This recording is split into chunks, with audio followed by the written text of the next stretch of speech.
All right, good day to you, and whatever part of the world you are, whether it's morning, evening, or night. If you're listening to this, thank you for joining us. Welcome to Where's the Balance, a thoughtcast on life with Rawle and Randall. I'm Rawle, And I'm Randall. and we're just two ordinary guys that talk about life and what we see happening in our world, and particularly in our country of Canada, which we both love. So today, before we get into the theme of today, and today's theme is, are we as free as we think we are? And today, I would like us to, unpack our understanding of our Charter of Rights and what do freedoms mean as an individual and as a collective. So we'll see where that conversation takes us. But before we dive into that, Randall, how you doing? How you doing today? Hey, I'm good, man. Thanks so much. It's been a good couple of weeks, and I'm good. Really good. Thanks for asking. How are you? I'm well. I'm in good spirits. Living my best life here in Toronto and enjoying life. There's ups and downs, family and all that. But overall, no, I'm in really good spirits. Hey, if you don't have ups and downs, I got questions for you. Yeah, it's interesting because I was talking to a new friend that I met. I actually, through my poetry circles, I met my brother from another mother the other day. It's funny how our lives mirror. We were both born in Trinidad. We both migrated to Brooklyn around the same time. We're the same age. One of his children has the same birthday as mine, but it was just so many similarities. And so got to talk to him and introduce him to my mom because my mom's visiting my sister. It was just such a cool thing. So, yeah. So, and we were talking about that and talking about duality and all this. And there's so many people that still are trying to somehow get out of duality. And I don't know how you do that. Mm-hmm. How do you know light without dark and all that sort of thing? So it's very interesting. And to me, it kind of ties into this conversation that we're having with regards to what are our freedoms and what do they really mean. So before we before we do that, I'd like to, with your permission, of course, to read a bit of our charter. Absolutely, just very important. Just to give some context. So, and I am going to read. I'll try to read. So, so before I kind of dive into some of the meaning, and we're not going to unpack them all. We're just going to, give an overall view. So, actually this year is 40 years we're celebrating our freedoms and rights under the Charter. And it blows my mind, 40. Yeah. Just 40. 40. We're over 150 years old as a country. So we're one of the youngest countries in the world. Yeah. But we're only celebrating 40 years. Well, 40 years of the Charter and Rights. I mean, the Charter and Rights also come from our Bill of Rights. Of course, because this Constitution was, supposedly ratified in '82. I say supposedly because my understanding, still to this day, Quebec didn't ratify our Constitution. Our Constitution doesn't really take into account the Indigenous to some degree. Now, having said that, maybe it's just a blanket for all Canadians, but that's neither here or there. So, and the original, the old Constitution with the Bill of Rights stemmed from the British Constitution. So, absolutely, up until basically '82, Britain still had domain over Canada, right? So our Constitution was really us saying we're a sovereign nation with our own laws, and we no longer, are subject to the British rule. That's my understanding. So, the rights and freedoms of our charter, protect, there's 7 categories. So there's fundamental freedoms, democratic rights, mobility rights, legal rights, equality rights, official language rights, and minority language education rights. So everyone in Canada is free to practice any religion or religion if they or don't practice religion if they want. We also have the freedom to express our religious beliefs through prayer or wearing religious clothing, for example. That's just the beginning of fundamental freedoms. Democratic rights, every Canadian citizen has the right to vote. Every Canadian citizen has the right to vote or to run for public office. There are certain exceptions. For example, people must be 18 years of old and so forth. And I invite every Canadian to really spend some time and understand our charters.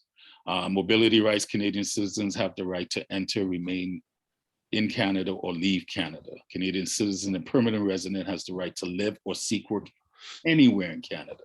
So no one has the right to limit your movement unless obviously you break the law. Legal rights to be secured against unreasonable search and seizure, interactions with our judicial system, protection against unreasonable laws, that sort of thing falls under that. So, we have laws, we have our constitution. And I guess one of the main reasons I wanted to talk about this, let me finish this before we get into equal rights. Equal rights are the core of the Charter.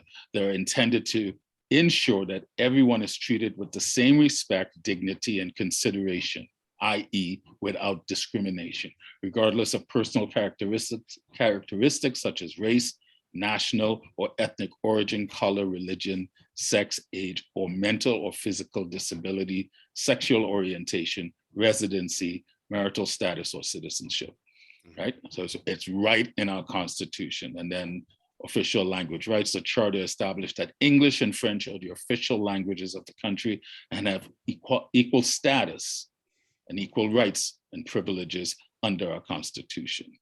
And then minority language, education rights. Every province and territory has official language minority communities, French-speaking communities outside of Quebec, and English-speaking minorities in Quebec, and so forth. So, and you can really dive in and understand them more.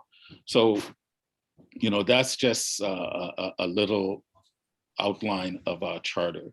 You could learn more about it, and this is the important thing for me. The Charter of Rights and Freedom, the Charter, protects basic rights and the freedoms that are essential to keeping Canada a free and democratic society. It is a powerful force for progress, protection, and fairness, with the power to influence our society by interpreting laws and policies. The Charter ensures that the government or anyone acting on its behalf doesn't take away or interfere with these rights or freedoms in an unreasonable way, right? Since 1982, the Charter has been an essential part of Canada's democracy and will continue to shape our identity and nation.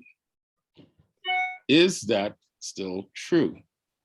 Is the Charter still an essential part of our democratic society? And this is where I have issues, because here in 2022, I wonder if our Constitution and our laws actually mean anything.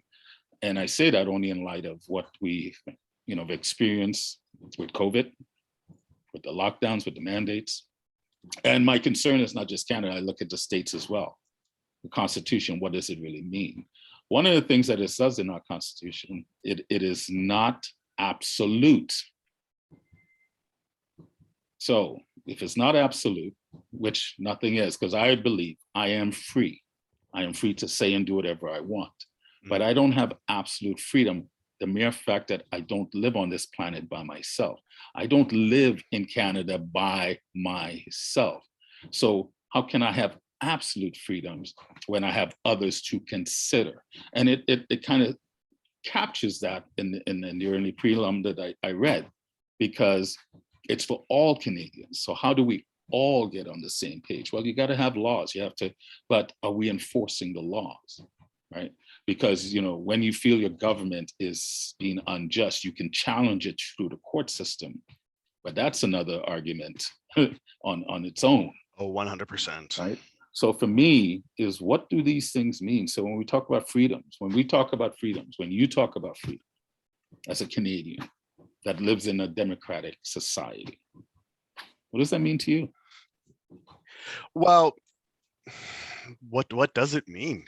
What is the value in it anymore? I think is even more so than what does it mean, right? Mm-hmm. What do you value? What do you feel is free? What do you think you have freedom over? What do you feel you don't have freedom over that maybe through perception you don't, but no choice is still a choice. Right.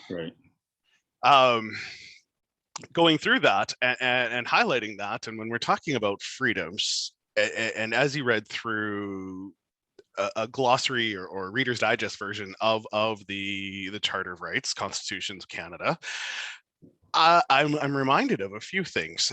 And one specifically is the Quebec Parliament last month passed Bill C-96 in its entirety. C-96 basically says that French is used everywhere and that English is secondary, and that you have to, everything you do has to be in French, everything you have to learn in French. If you're in an English language college, you have to have, so much French in it. You have no choice under C-96 in Quebec to be an English speaking individual. Everything is in French now. I mean, that the signage and everything about Quebec has been that way, but C-96 I think is a big push on provincial freedom.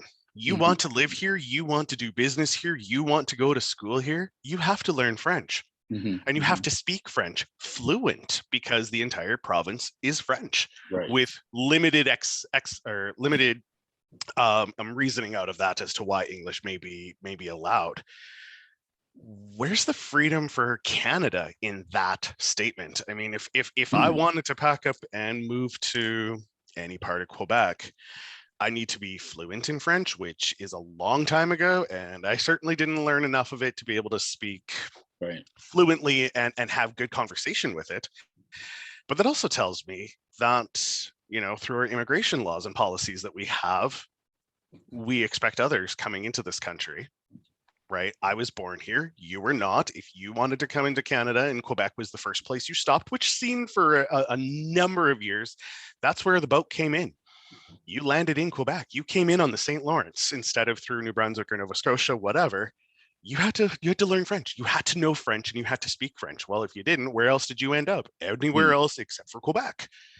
And so does C-96 really, it ensures French sovereignty in a province that has pushed for sovereignty of their official language for decades. Right. But it limits outsiders into the space and the freedom to move within the country. I'm not fluent in French. If I wanted to live there, my freedom to move within the country is now limited because I don't speak French and I have to be able to use it everywhere conversely. Right. And, as a Canadian that doesn't speak French, parlez-vous français? That's about it. But rather you'd want anglais because you don't speak Francais. Yeah, exactly. But as a Canadian, I think it, I'm kind of a bad Canadian in that regards. I think, I should understand French or know it, but you don't have to. No. I think for me, it's more of a sign of respect, but I don't have to. Now, if I was going to move to Quebec, I would put my butt in a French class and learn, because it would make my life easier because the predominant language is French. But passing a law that says that, then as a province, then to me, that's almost like spitting at the Constitution. Because then what does the Constitution mean if as a province you can pass a law that goes against what I just read? Because Canada has two official languages, not one. They're saying we have one and that's it. So what does that mean? And this is why I said, I think this is why Quebec takes some of the stance that they do, because they were never ratified in the Constitution. And that's right. And that has still been a sore spot in for Canada, because there's Canada and it seems to be Quebec.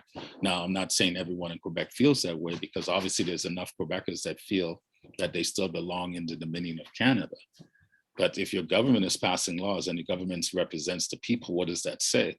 This is why I was with Jordan Peterson when they were passing the language law that says you have to use these pronouns.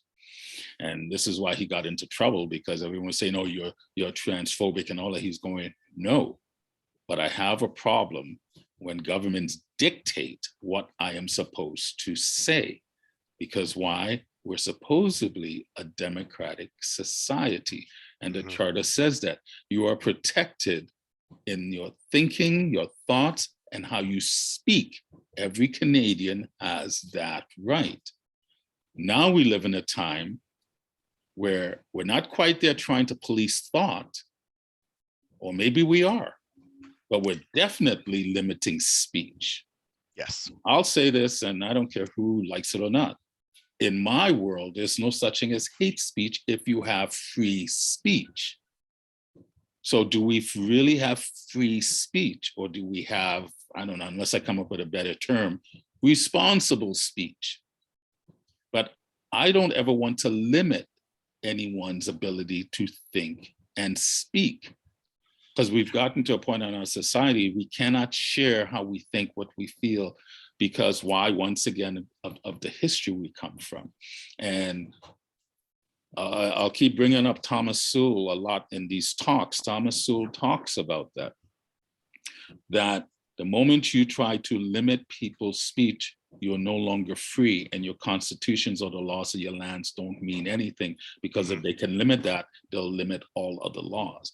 We saw that under this so-called pandemic, right? We did. Now, a government can go against their constitution in times of tremendous trepidation, like Absolutely. a war, like a pandemic. The problem with us is that we were in the pandemic, and a lot of people started realizing these measures that you're putting in, what does it have to do with the pandemic?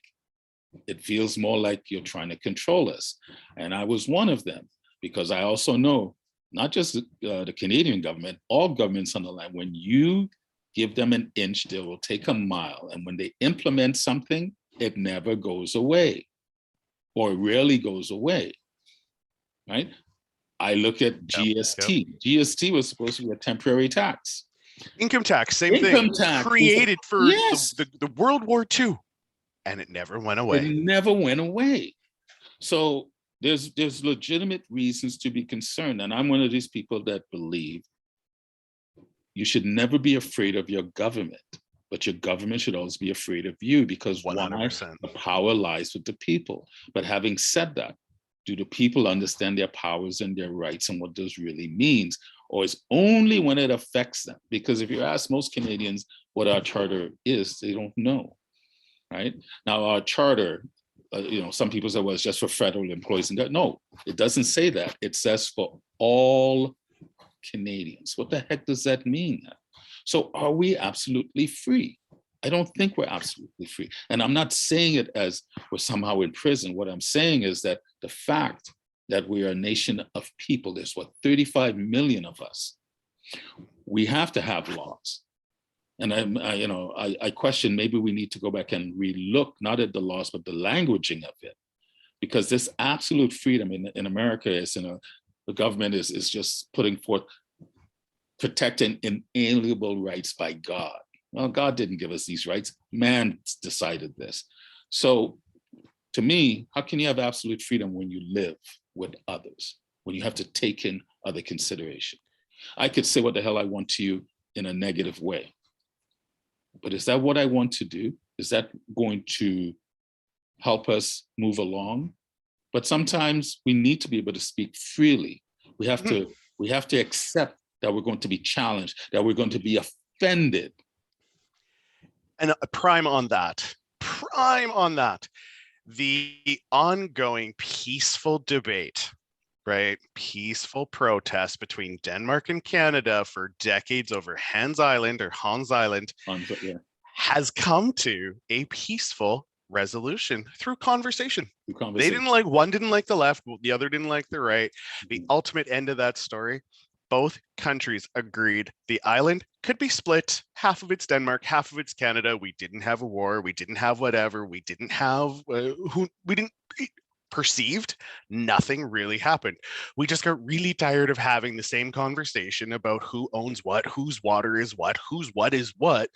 Hey, let's you know what? Here, let's agree to disagree. You get that half, I get this half. If you're on the Canadian side and you want to be on the Danish side, you cross an artificial border, or you just accept that you're a Dane living in Canada, and that should extend some rights and freedoms to you because a country acquired a piece of land that you live on. Vice versa, right? But there's a peaceful back and forth, decades long conversation that just like, you know what, screw it. Yeah. Here's our resolution. You get your half, we get our half, and let's not squabble over this. This is dirt. Yeah. This is nothing, right? It's a piece of land that I guess mattered to some, but not to others. And our resolution was just that.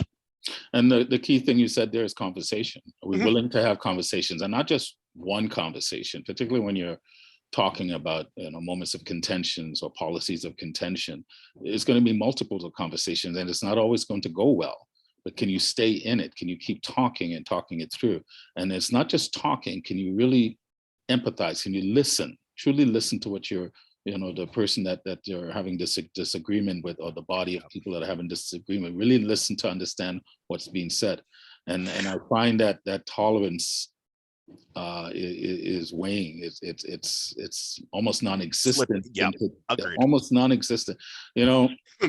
I say this, and I don't say it because I don't love this country, but I do wonder what's happened to the country I fell in love with when I moved here back in '77. Right. One of the reasons I could have gone back to the States and lived in the States, but I fell in love with this country and the people of this country. Mm-hmm. And it's funny, my sister and I were talking about this a few weeks ago. We grew up in a Toronto where we could ask each other, where are you from? Right? I probably said this on a previous podcast, but yep. Where are you from? And not just asking so-called people of color, everyone, because everyone was from somewhere. Now you can't even do that because it's considered racist somehow. So it's like, the more we try to ensure of this idea of equality or fairness, and trying to now impose laws that facilitate that, we limited opportunities for growth. We limited opportunities to sharpen our sword against each other, because you need that sometimes. You need the other viewpoint. Yes.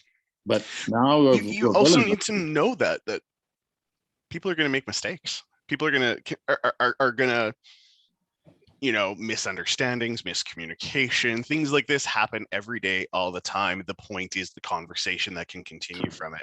I misunderstood you. You misunderstood me. Let's talk some more about this. What was the example you were telling me before we came on the air? Okay, so just a quick read this morning. I've not fact checked this at all, but I gathered this information this morning that an email that Pierre Poilievre sent out to his membership. Now we say he, but we know that it's his team of people that he works with. Sends an email out to his membership that was apparently misleading. I'm going to use that. That was the phrase used in the article that I found. And through that, a bunch of individuals who had already had membership bought another membership.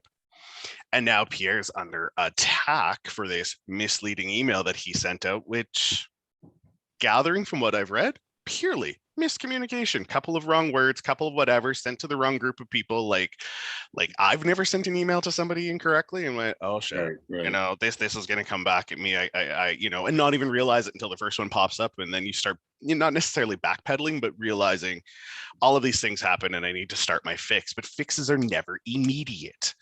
Right? Nothing we can do can be fixed in its immediacy unless it only affects us. And it was only something that we did, but good chance, because we live with 7 billion other people, it didn't just affect us. But we're not above making mistakes. I don't care what position of power or no power you live or work or breathe. Mm-hmm. You, as a human, will make mistakes. Yeah.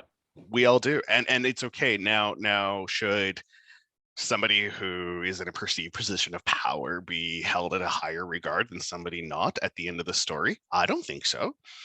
If you're in a position of power because your membership, your caucus, your people put you there, it's because you have a group of people behind you that said, you're the one, I like you, you're going.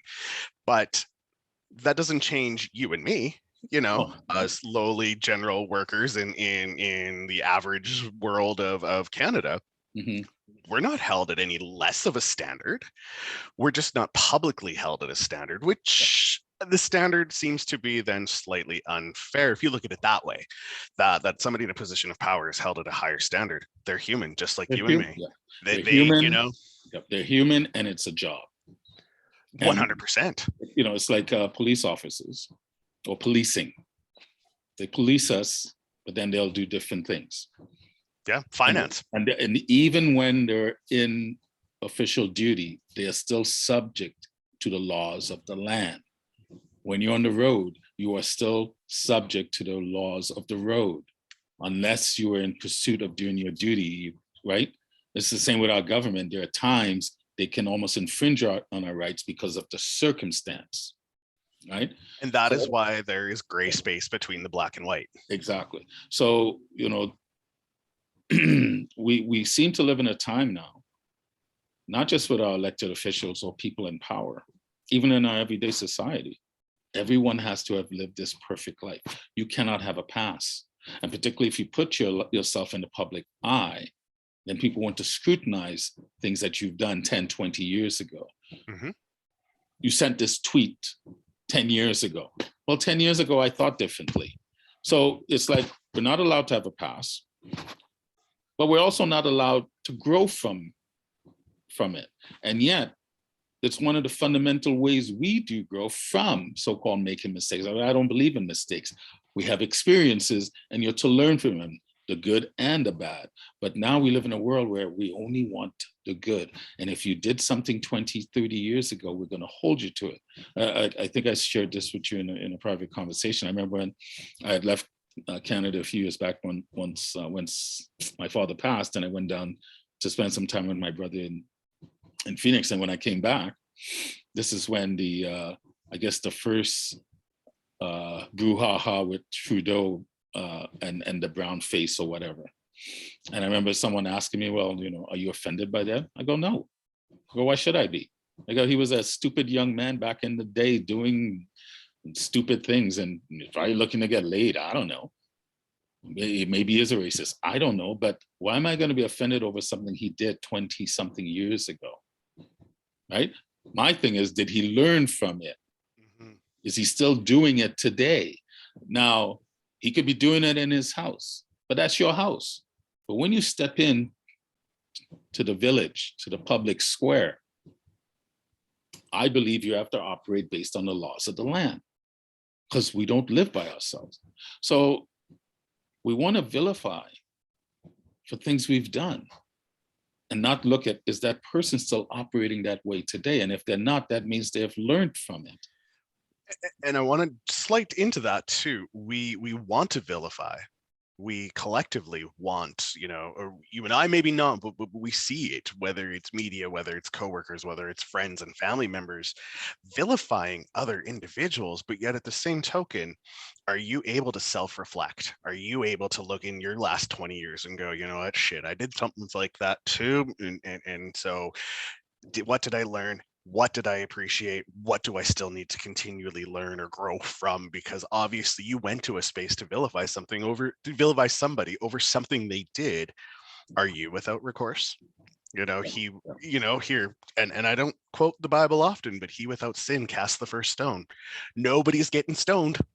It's one of the, to me, most important and profound things out of the Bible. We act like we don't have sin, so we want to cast stones at each other, and yet more than likely we're doing the same shit. I find that people that jump up on the soapbox protesting what others are doing are probably doing it in their private time. So, this is why I look at the charter, and there's some fundamental things that stand up under the fundamental freedoms. It goes, we're free to think our own thoughts, speak our minds, listen to views of others, and express our opinions in creative ways. We're also free to meet with anyone we wish and participate in peaceful demonstrations. This includes the right to protest against a government action or institution. So I want to jump on that. Yeah. I have a very, very, very local. I want to jump on that. Jump. I'm in, man. So last year before, if I pull it up, if I'm talking and I can stay with the thoughts here, but an individual in Saskatchewan set up camp on the grounds of the legislative building in a personal, peaceful protest of his views, his opinions, and what he has experienced in his culture, in his people. Mm-hmm. Specifically, it wasn't race-based, but it was about Indigenous and his Indigenous people. And he was moved, he was harassed, he was, all of these things that say that we shouldn't because it's the right to peaceful protest. He was there just as himself. Yes, did other people join in because it was a good positive thing, and he wasn't looking to break down the walls, if you may. He was looking to say, hey, this wall exists, and there's more we can do. Let's look outside of the wall. You've built a box, I'm outside of the box. Come, let's go for a walk. Let me show you what's outside of the box.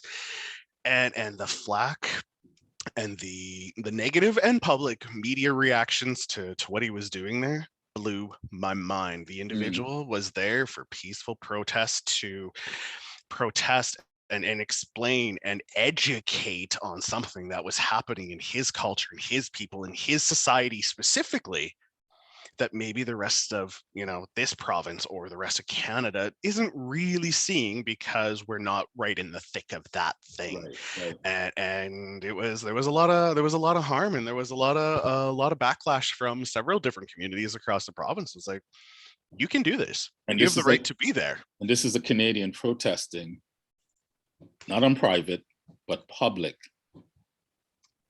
property. Yes, absolutely.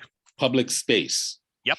And that's why, because the legislative building, the lands and everything that belong in is public. Every province, and as well as Ottawa. It is public. It is owned by the people. It is owned by the people. Doesn't mean the people can do whatever they want. But correct. If you are protesting, because I'll read it again, we're also free to meet with anyone we wish and participate in peaceful demonstrations. This includes the right to protest against a government action or institution. I'm not making this up. This is part of the law of the land. This is the same thing with the truckers' protests, right? I don't care how many people went. It is the individual right to gather, whether individually to protest or to gather with others to protest, as long as it's peaceful. As far as I'm concerned, that was a peaceful protest. But when you get so many people, you're not always going to get everyone that wants to be peaceful. And yet you had so many people that gathered and converged on Ottawa. And yet I would say it was 99% peaceful. And then when chaos broke, the organizers dealt with it, right? Yep. But then I listened to the leader of the land talk about that. So that says to me, does the leader of the land even know what's in our own constitution? Or does he not care? Because you villainize Canadians that was practicing what our constitution supposedly protects. And you call them a potential bunch of racists and white supremacists because one person walked around with a Nazi flag and you labeled everyone. But then you'll turn around and fight when you're labeling, when we label like Black Lives Matter. Why was Black Lives Matter rioting? It wasn't protesting, it was damn rioting. Yes. Why were you down with that, but you weren't down with a peaceful protest? And this is what's boggling my mind with the world right now. It looks like a duck, it quacks like a duck, and they're trying to tell us it's not a damn duck. Right? How does that work? And this is not your average citizen. He's an average citizen like us, but you were elected to be the leader. You and your party were elected to lead this country, and your part of your leadership is to ensure that you are upholding our Constitution. And then when your leader stands up there and spits in the Constitution face, what does that tell everyone else? That it's okay to drink from a water box thingy. Yeah. Right? Because why? You're a liberal? This is becoming, it feels like we're sliding out into totalitarian fascist waters. Because if you want to control outcomes and ensure everyone says the right thing and everyone thinks the same thing, we, Randall, are free to think our thoughts and to speak our minds. This isn't just what I believe. This is written on paper that says the Canadian Constitution, under the Charter of Rights and Freedoms, the first one is our fundamental freedoms. That's the first one, just like in America. First Amendment, the Bill of Rights. We are free to express our minds, and now they don't want that.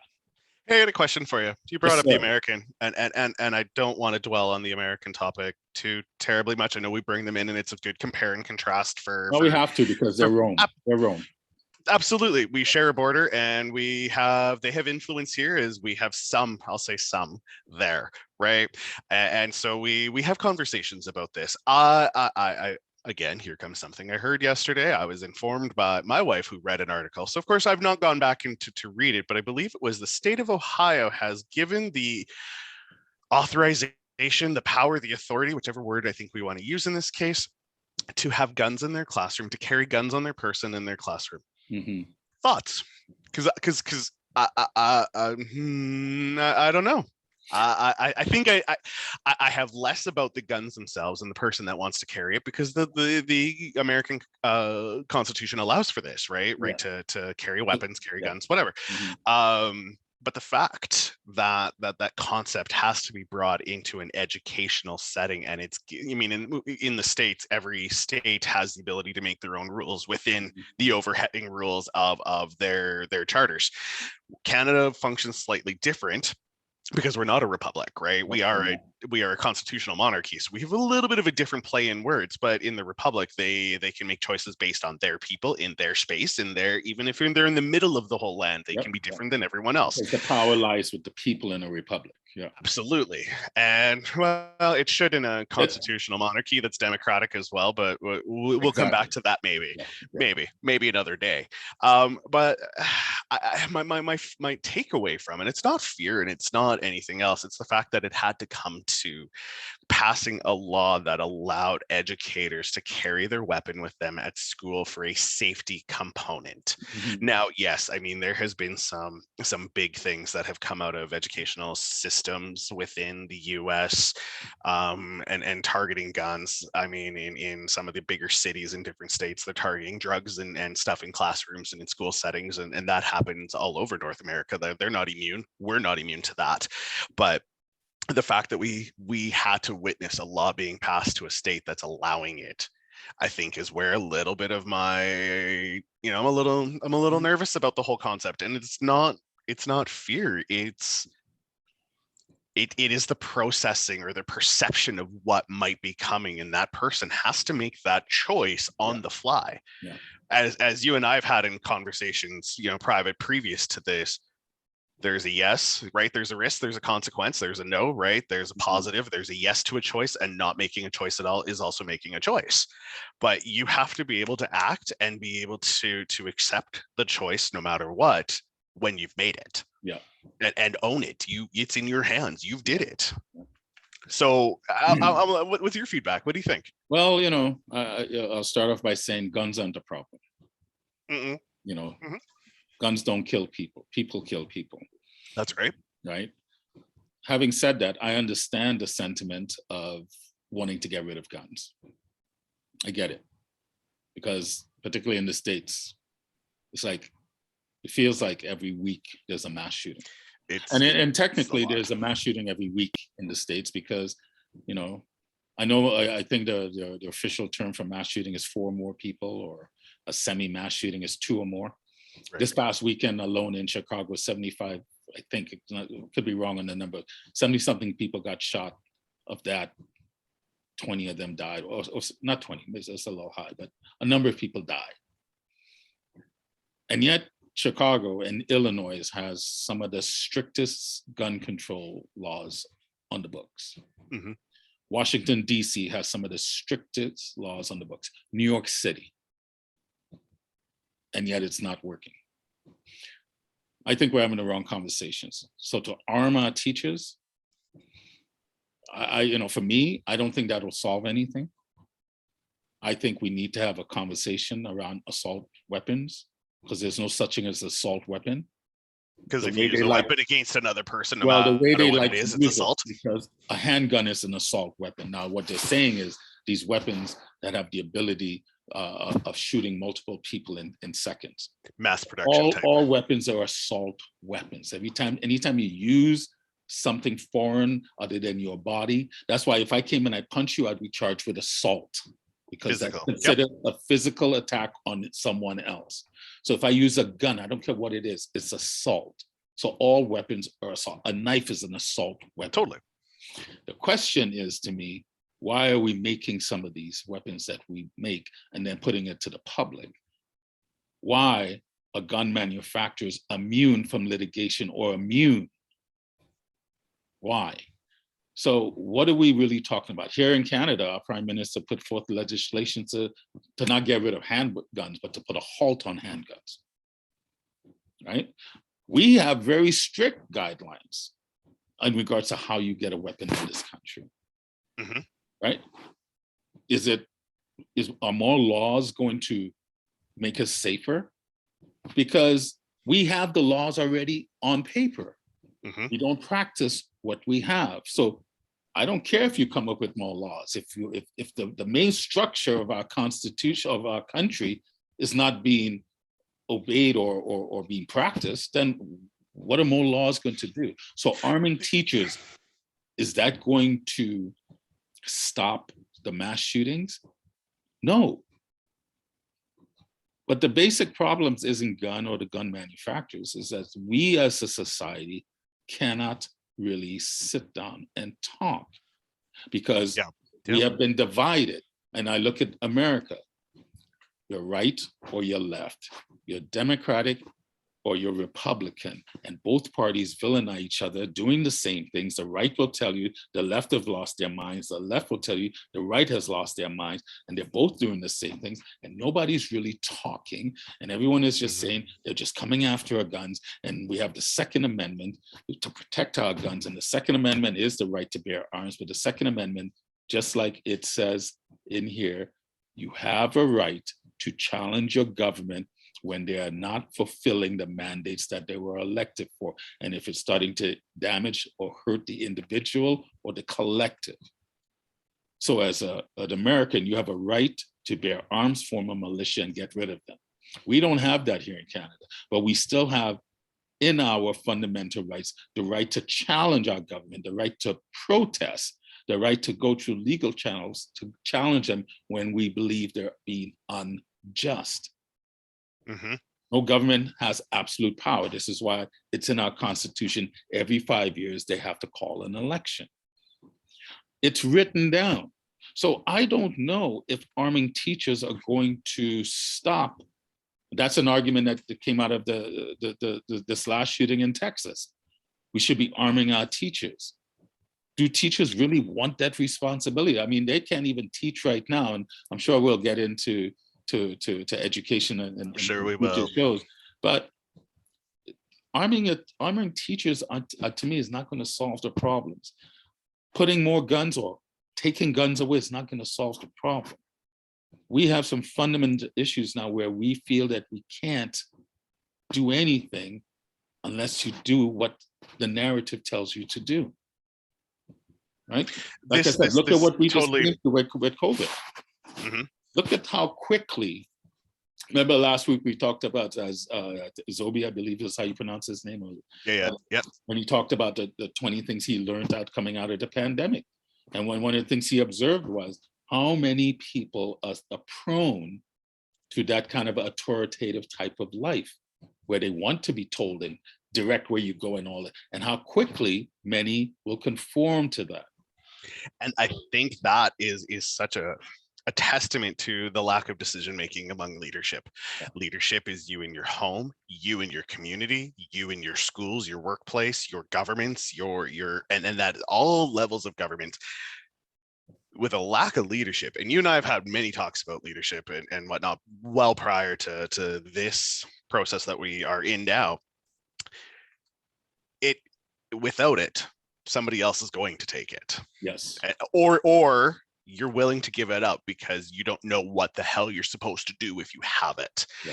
And that the I don't want to hurt anybody's feelings, and I don't want to this, and I don't want to that. And if somebody else could just tell me what's going on, then I don't have to make a decision. But that comes back to not making a choice is also making a choice.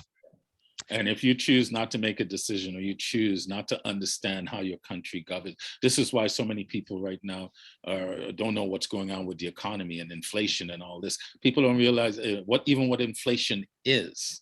I'm generalizing, right?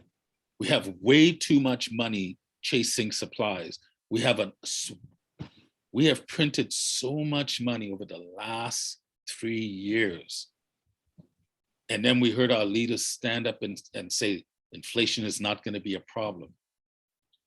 Now they're saying, oh, well, we're not going to get into a recession. We are in a recession. Well, and I think we talked about this last time, right? A recession is documented by 2 negative quarters in a row. Done.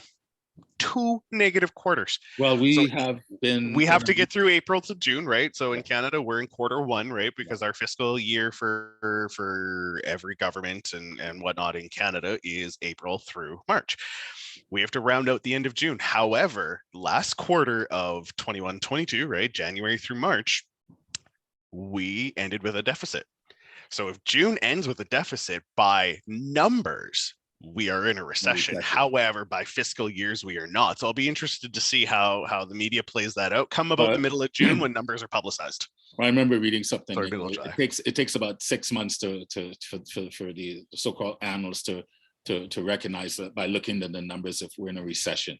By the time they come to the realization we're in a recession, the recession is usually done or coming to an end.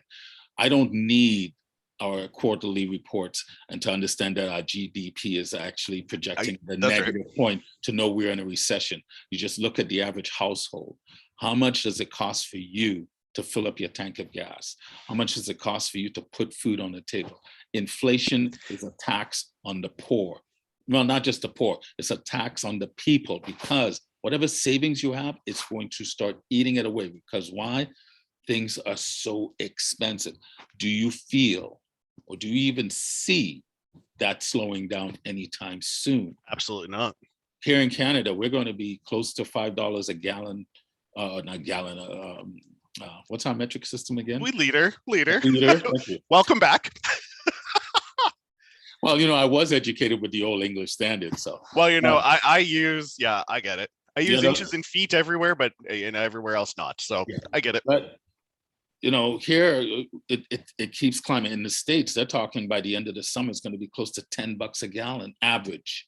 Yep. So I don't need the economists to give me numbers. I don't need the Bank of Canada. I need to go and see if the Feds raised the interest rates today, which will make things even worse, because people are already struggling paying their bills, right? Mm-hmm. And you got people now going after people to pay their bills, and it's like people don't have money. So when this whole conversation, is it the laws are the problem? Well, this thought is, go ahead. Yeah, this thought's been in my head since we started talking about this, right? Like when you tax and tax and tax and tax and tax, and this has been since before the 40s, but it starts to become evident in our history from the 40s to current, because it hasn't changed, right? We keep rinse and repeat. You can get people to do whatever the hell you want when you tax them into submission. They no longer have the ability to financially make their own choices, right? So that freedom of finance, because they're paying and they're paying and they're paying, and unless you're in that top 5 or 10%, you're taxed into submission. So is creating laws to control the people, i.e. a gun law in the state of Ohio for teachers, is creating more laws the equivalent of taxing individuals into submission? If we keep saying these things cannot happen because you're going to be outside of the lines, and that's not allowed, and the line is here, and it doesn't, you can't choose, today I'm a little left, tomorrow I'm a little right, just because I see things differently, because I'm a different person 10 moments from now, right, with a different understanding and perspective. Is that the goal? If we keep creating laws here comes inflation and tax dollars. If we keep creating laws and keep people continually break laws, people are no longer giving money into society. They are now inside of provincial, municipal, or federal jurisdiction, depending on Mhm. the depth of the law that they broke. And they have lost everything. Well, this You is know, why but some rich people look to tax havens, totally. right? If you could access a hedge fund to hide money, and why wouldn't yeah, you? yeah. Well, the average person would too. They just don't have that kind of money. Totally. In my house, we call One of this the major Switzerland. problems, one of the major problems with the average person is that they just wish they can do what they did. They're not doing anything illegal, and that's the problem. When we talk about this, it's never just one thing.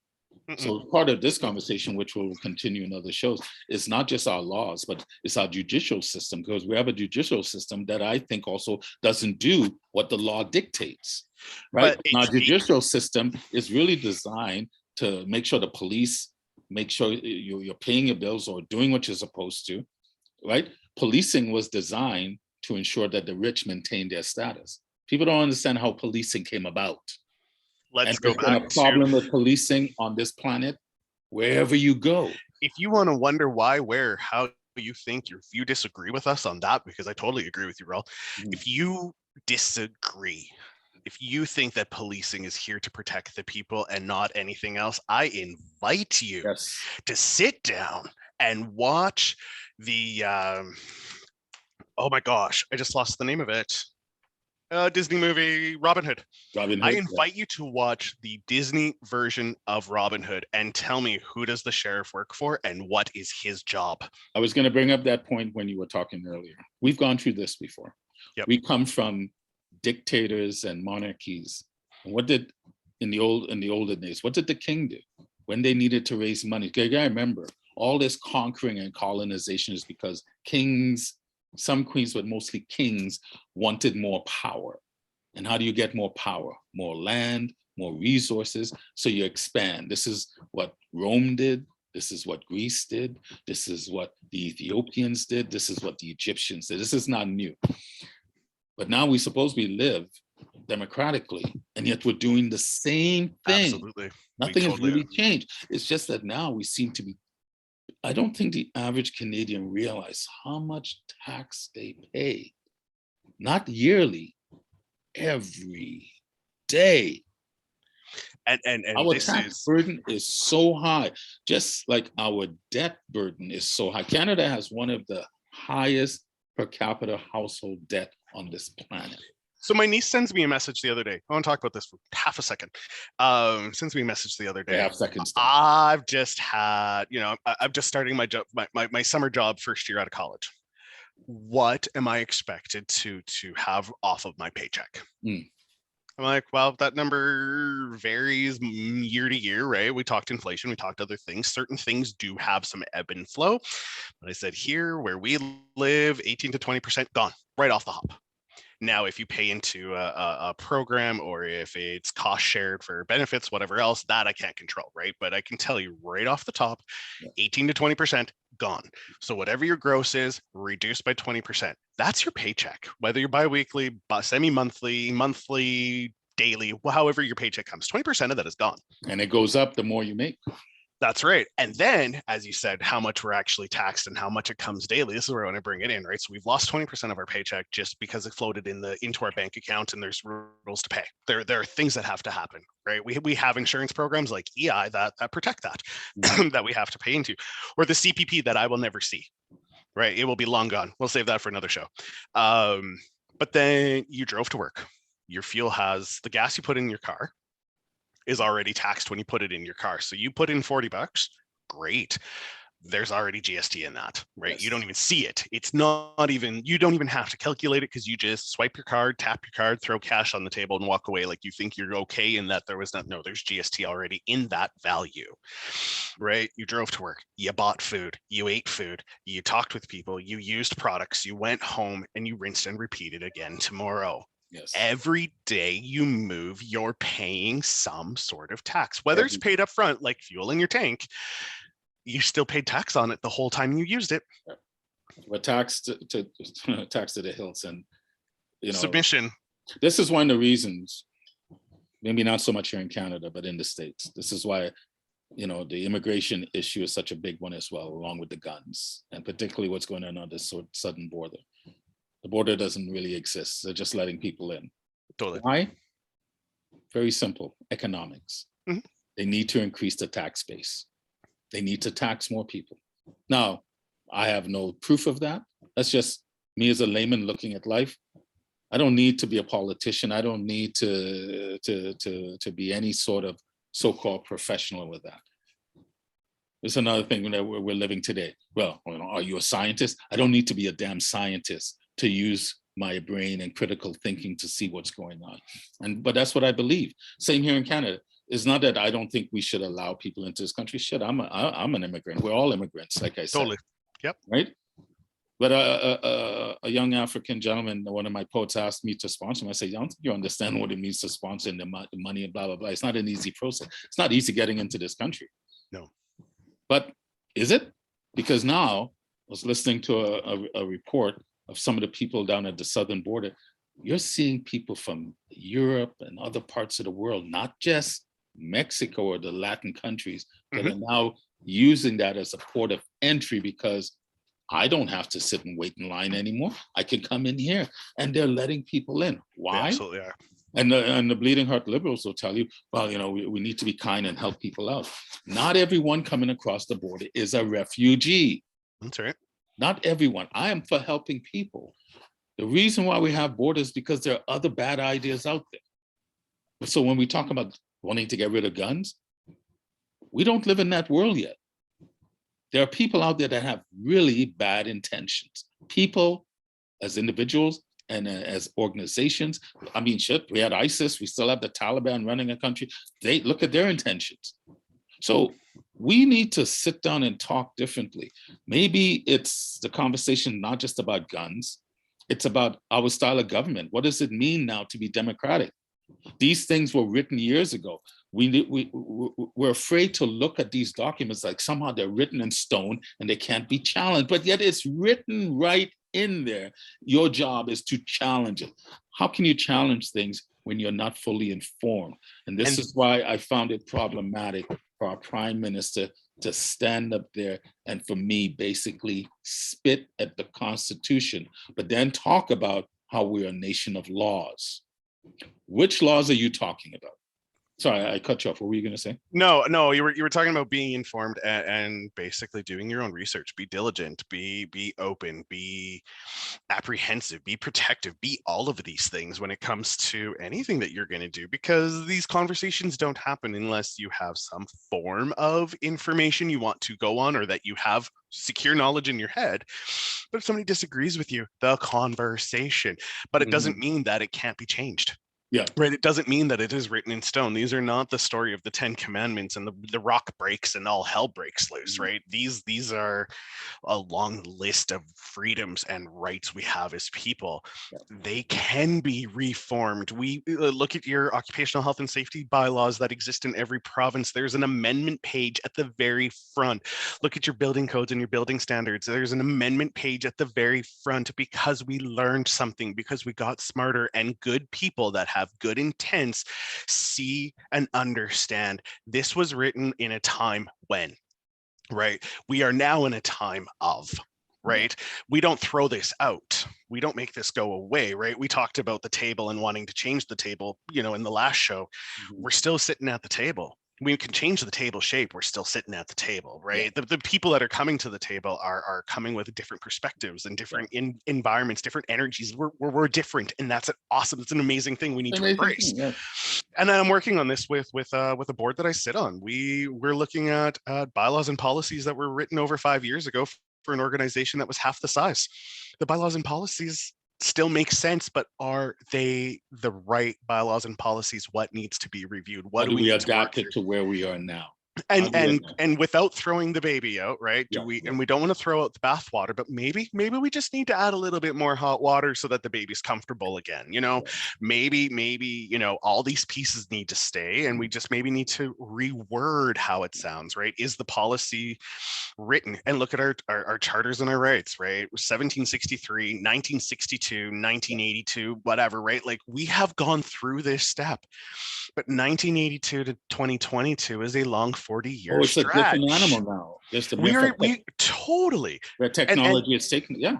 Go ahead. Yeah. And with every organization, whether we're talking, parent runs or not-for-profit boards, if we're talking governments, whatever, there is always a bylaw and policy review committee that is not just the ones that sit at the table. It is developed with individuals at the table and external stakeholders for a reason. Your external stakeholders have a stake in what you're doing. When you involve everybody at the table in the conversation, you see progress. And then you see some of the talking and the reasonings of, this is why it was done that way. We went through, we have the information to tell us this one should stay as it is, but maybe we need to change how it sounds, not because we need to appease everybody, but so that we remove the gray from in between the black and white. Yes, situations, as we said earlier in the show, right? Situations are going to warrant different circumstances and results of such, but not every one of them. Not every one of them, and you take them at a per case basis as they show up. One of the biggest problems I think really exists is that we somehow don't value majority rules. Well, look at your own province. You had a 40% voter turnout, and of that 40% voter turnout at your Ontario provincial election, 40% of that 40% voted for one party. That's the same probably average in the national election. Right? Every government, I don't care whether you're conservative or liberal, that gets a majority, aren't getting a majority from the Canadian public. They're getting a majority from the people that actually may vote. And of that number, they're the one. That's why we usually have an idea of how the election is going to turn out before it even happens. But I live in Saskatchewan, man. By the time the votes are counted and collected in Ontario, we already know in the West what the hell is going on. Like, we have figured that out. But you work for an organization. Yes, I do. That has guidelines and principles on how they want to operate, and that every employee has to follow. 100%. So you can't do whatever you want. But yet I'm sitting here with you today. Exactly. Because there's a balance. You have totally. An organization. I made a choice. But you have an organization that has their guidelines and their own constitution, how they want to operate. But they also allow a certain amount of freedom within that. But at the end of the day, they have a principle on how they want to operate. Right? Now, if they're being unfair, maybe we need to call them on that, or maybe we need to look at how we conduct business now. And that's what I'm saying. We need to now look at our styles of government. Every generation feels the need to undo what past generations have done.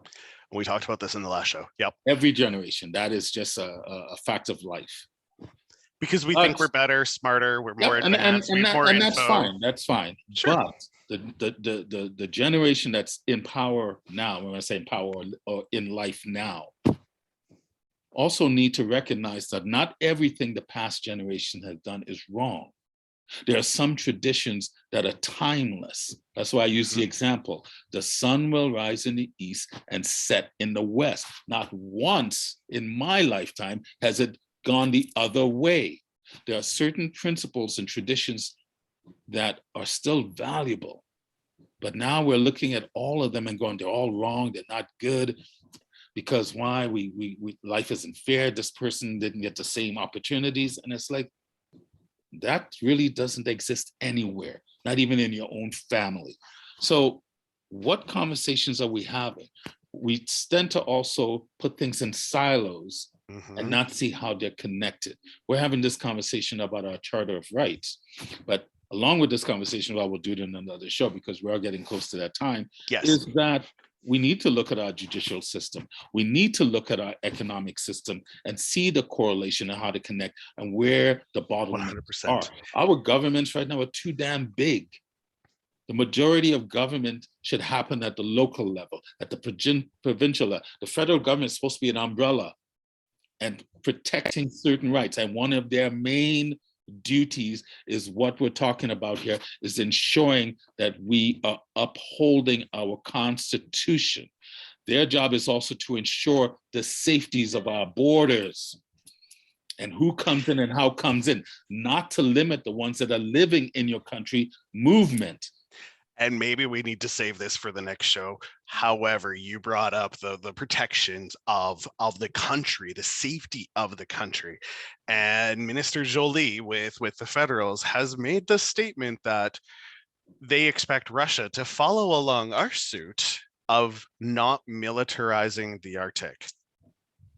Not militarizing the Arctic. Mhm. I mean, it's not a highly populous area of Canada. However, it is a section of Canada Part of that Canada. has Canadian people in it. And the gap between one country and the other, specifically there, is not very wide. Very wide. It is travelable in very short time by many things. And we don't want to, we being the federal level government doesn't want to militarize the Arctic. Well, I'm not thinking we need to station every person we think needs to be up there, but we need to be prepared for something to come from anywhere within reason. Well, all I know Because is, your own problems can come from inside too. well, they come from inside more times than not. You know, if you Yes. go back and you look at past, not civilizations, but past empires and conquerors, a lot of times why they, you know, eventually fail or end, because they implode. It usually comes from the inside. Well, sure. I mean, And a lot of, Shakespeare's Caesar, et tu, yeah, Brute, yeah, right? and a lot of it is Caesar because, stabbed in the back by his own friend. yeah, and a lot of it is because past generations fought for those freedoms. It is our job to fight to keep them. Yeah. But now we don't want to fight for them because we think they're flawed, they're racist, they're white supremacily based, blah, blah, blah. And yet it has kept us together as a country. But now these same laws are almost pulling us apart because why? I'll go back to education. I don't know what we teach in schools anymore. I don't remember really, I remember us touching on the Charter of Rights. Maybe. Yeah, I can't even admit to that. Like maybe But in it's not a just history even, class in high school. well, yeah, maybe. I mean, we touch on a lot of things when you're in high school and so forth. But I think part of the government's job is to keep re-educating people on regards to what our charter means. Our federal government, the umbrella, has too much power. They are not, I'll use a blanket statement here. They're not protecting our rights. They're protecting their rights. They have their own mandates to make sure that they keep getting elected. Right? Their This is why I mandate is to think, stay with the people that have already voted them in power. this is why, like someone like Biden in the States, has never worked in the private sector. He's been in politics for the longest time. For the longest time. I don't think any one person should be in that position of power for 40, 50 years. I think we need to limit it and we encourage more Canadians to get involved. Everyone should find a way to get civically involved. And it starts with knowing our charter. There's so much, we talk about misinformation. It's not misinformation, it's miseducation. It's miseducation. We don't know. This is why most people that migrate to this country that become Canadians and choose to become a Canadian citizen know more about this country than the ones who were born here. My own niece and my nephew and nieces. Remember one time we're sitting in the dinner table and I was asking them, so what's the capital of Ontario? Ottawa. Really?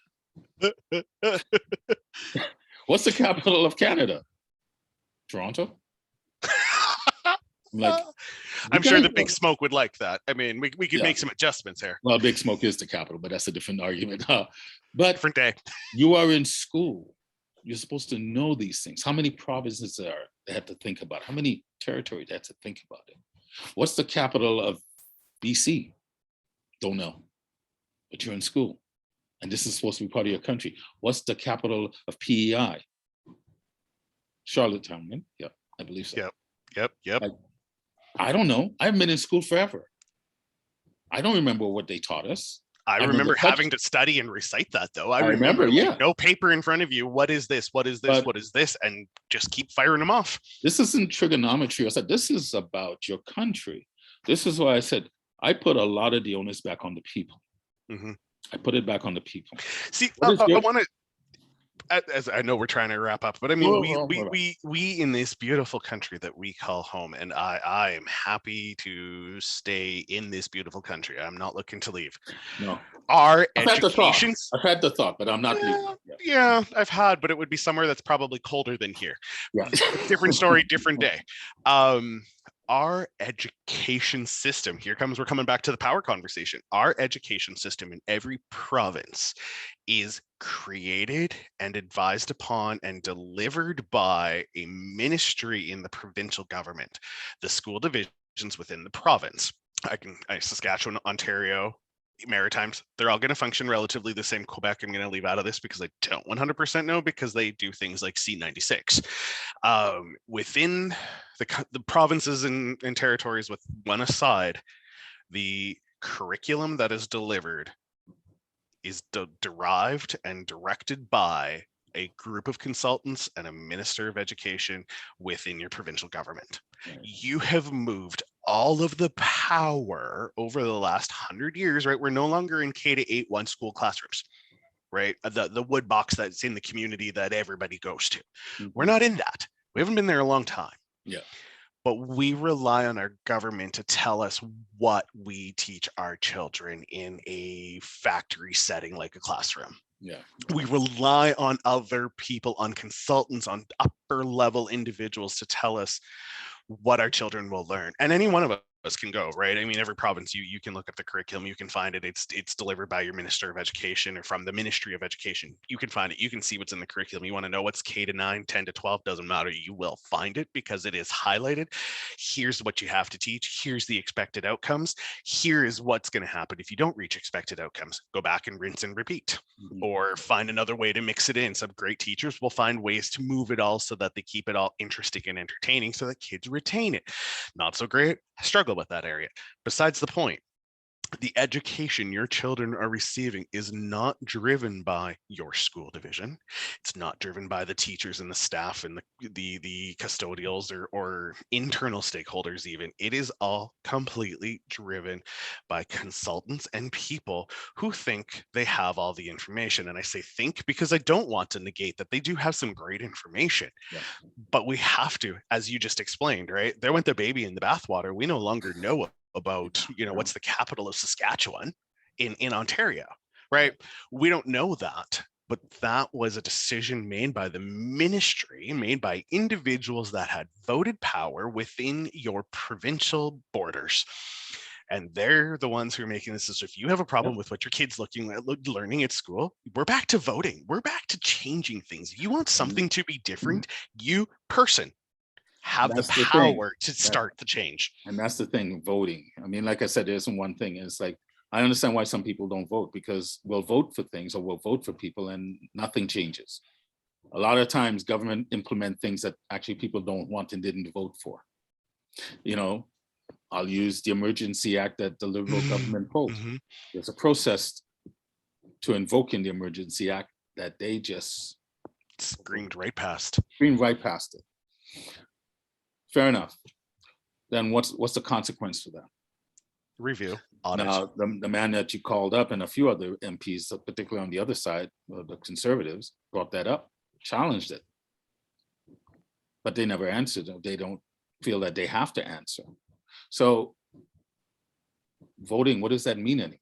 Like I said, there's so much to unpack. These are the shows where we'll talk about this. I'm sure we'll have this conversation many times. It's not just one thing, but I keep putting it back on the people.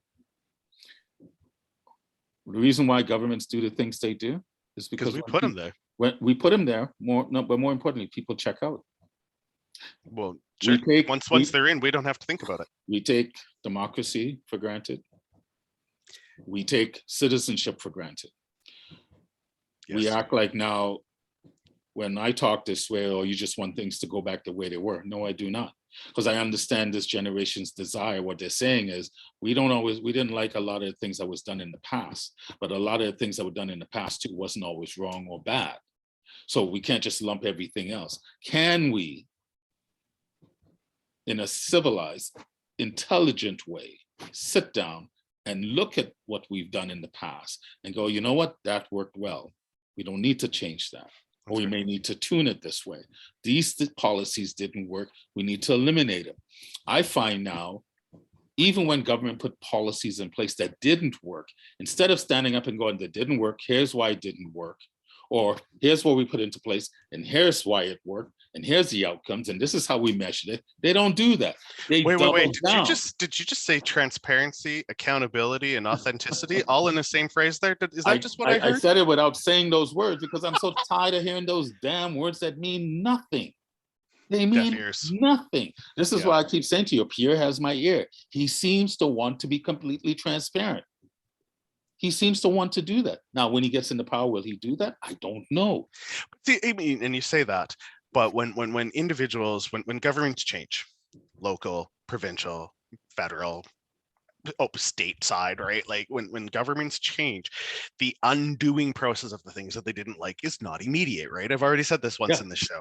The fix is never immediate, and the work has to be internal to work on the external. And when you come in with a completely different plan than the government before you, the people are looking for now, because we're in that now mindset. But really, in a 4-year term in the beautiful country of Canada, when government changes, they spend the next 12 to 18 months trying to implement what they want to do. There's step one. The other group of them in the next 12 to 18 months post-election are trying to take what they want to implement and put it into what was already existing so they can flush out what they didn't want in the first place. They just tried to eliminate what the other party did to put in their own. I mean, we see it with sports teams all the time. They'll fire a general manager. More than likely, the general manager will fire that manager because why? He or she wants their people in place so they can do their thing. I get it, but you can't. This is why, we need to look at governance and how we govern and what that means now, and the party system that we have.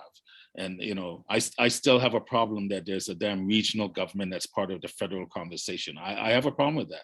I don't care if it's Quebec. I really don't give a crap. Why? Because my constitution guarantees that I can speak my mind. Doesn't mean I'm right. And for those that are listening, if you have thoughts, pro or con, we want to hear them. We want to hear your questions, because this is just two guys sitting here talking. That's all it is. I have the Charter of Rights pulled up because I don't have them memorized, but I have a fairly good understanding of what it means, or at least I used to understand what it meant. I don't know what it means anymore. Why? I have a prime minister that stood up and basically spat in the face of our Constitution. We either have full rights or we don't. And we need to have those conversations. I don't have absolute right. I have responsible right. Because why? I don't live on this planet by myself.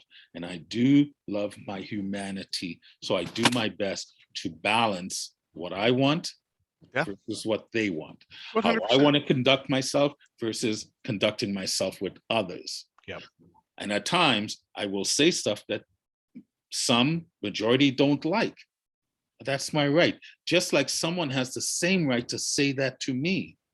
And we don't have to get to fist and being mean with our words, but we can still use words that will challenge and that sometimes might offend you. That's part of democracy. I look at the charade that's going on in the States now with the January 6th hearings. Yep. Really? You think that's what most Americans are concerned about right now? What happened almost 2 years ago? Or are they more concerned about how the hell am I going to fill up my tank so I can get to work, so I can put food on my table? And it's not just in the States, it's the same thing as here. And I think we need to wrap this up, but I think we also need to talk about the sensationalism and the desensitization of things, because we're seeing it, right? We're watching it happen. We're sensationalizing one thing because we need to pull back in another area and readjust and change course and recourse even, and accept that we maybe made a mistake, but we're going to sensationalize this thing over here so we have a chance to look at this thing, right?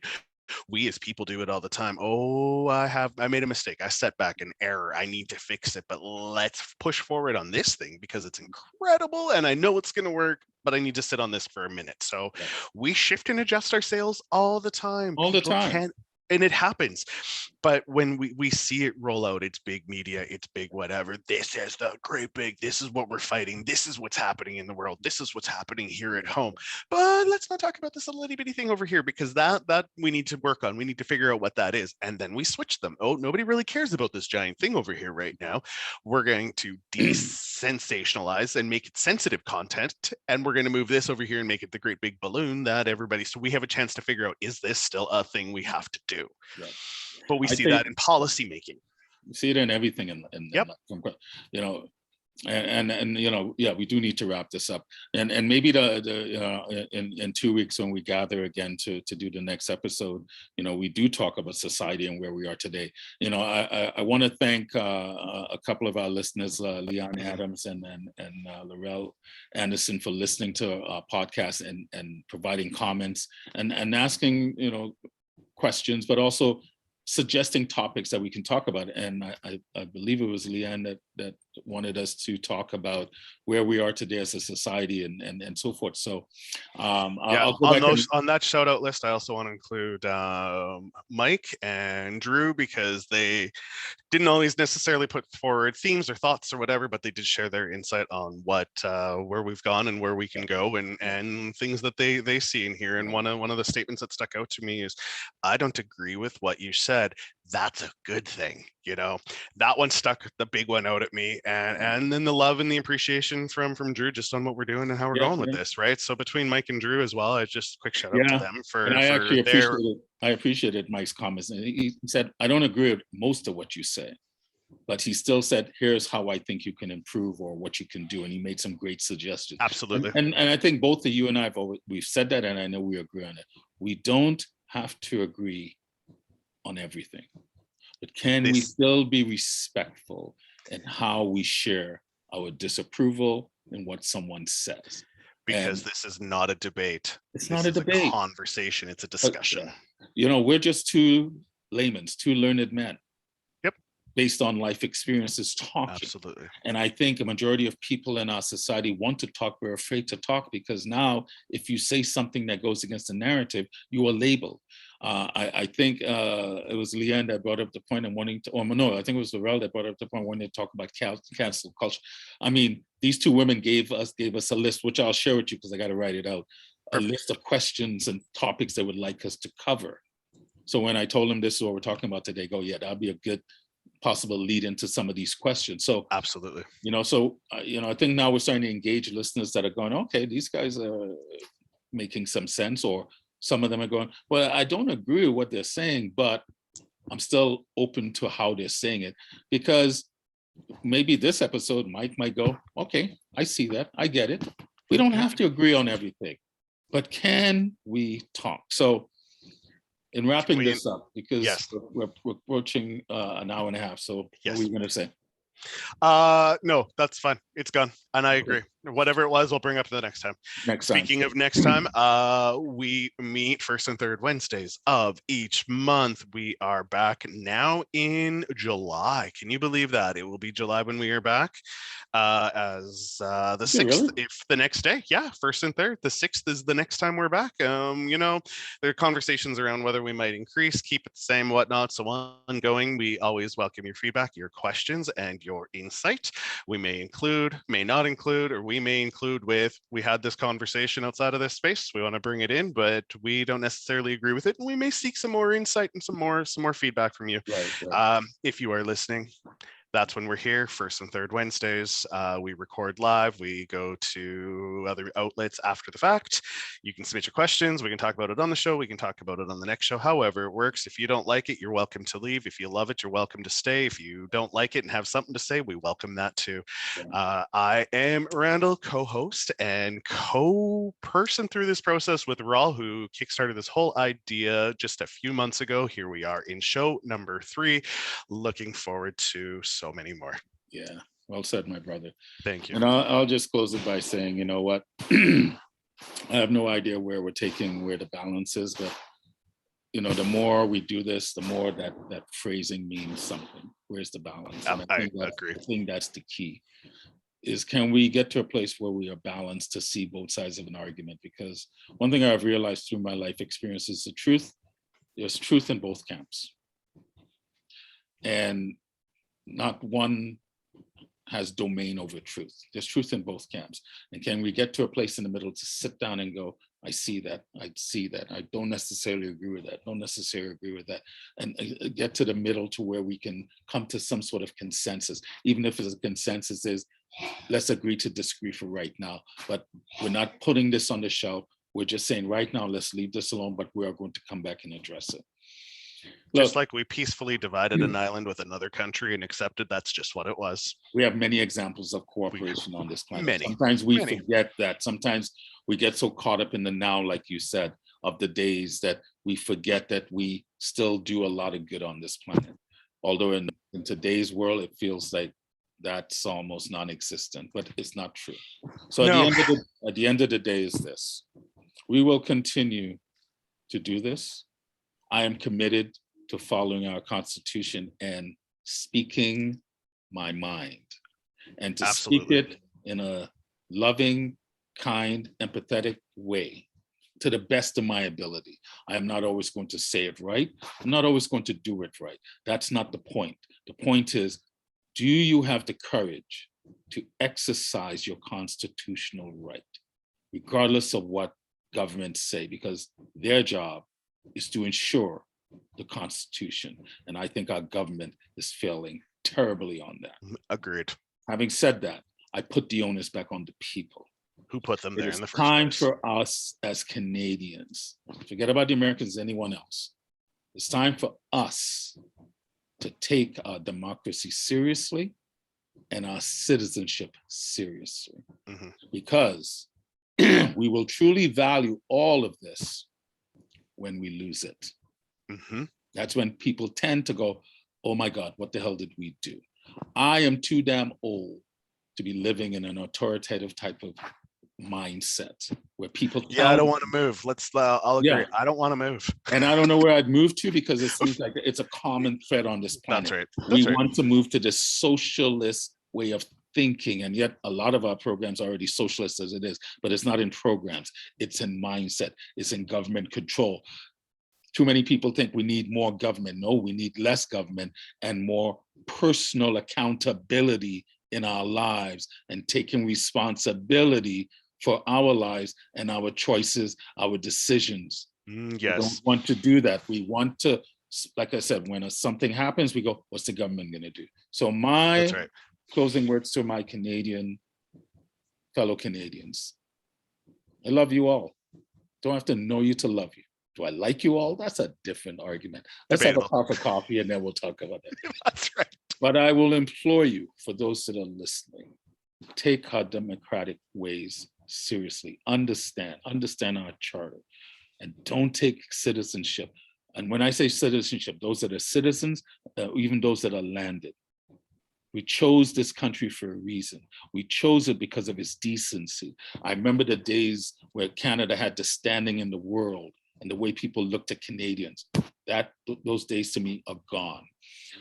And I'm not going to blame the government for that. I'm going to blame us Canadians for that. And it's not even a blame. It's what we have done. Now let's learn from it and do different. Because why? We're going to miss this once we destroy it. And when we destroy it, it's gonna be hell to get back. Exactly. Why? Because we've gone through this in history before. This is not new. So wise words, brother. Wise words. Thank you for those that will tune in and listen to Where's the Balance.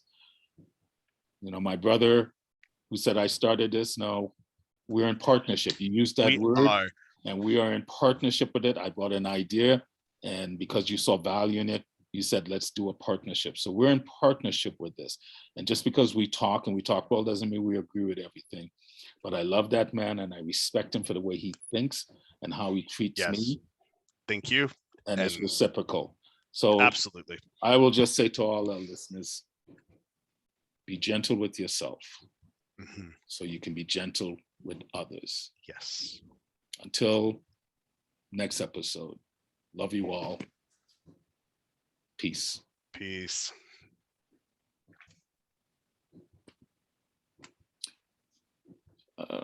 Okay, since we're putting the audio up, I'll edit that out.